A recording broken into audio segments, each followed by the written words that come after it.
नमस्कार, आज पाहूयात रवा बेसन लाडूची अतिशय सोपी रेसिपी। त्यासाठी इकडे एका कढईमध्ये 1 वाटी वितळलेलं तूप घेतलेलं आहे। त्याच्यामध्ये ड्रायफ्रूट तळून काढायचे आहेत। त्यानंतर त्याच तुपामध्ये 2 वाटी बारीक रवा, 2 वाटी बेसन घालून हे जे मिश्रण आहे 15 ते 20 मिनिटं छान असं भाजून घ्यायचं आहे। 15 ते 20 मिनिटानंतर गॅस बंद करून याच्यामध्ये 2 वाटी साखर जी आहे ती मिक्सरला फिरवून याच्यामध्ये घालायची आहे। वेलची पावडर घालायची आहे।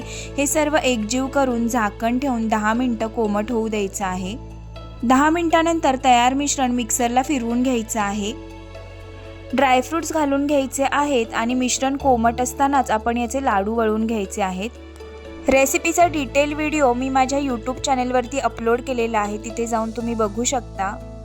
बनवायला अतिशय सोपे आहेत आणि हे लाडू अगदी तोंडात टाकताच विरघळतात, इतके छान होतात। तुम्ही सुद्धा नक्की ट्राय करा। Bye bye.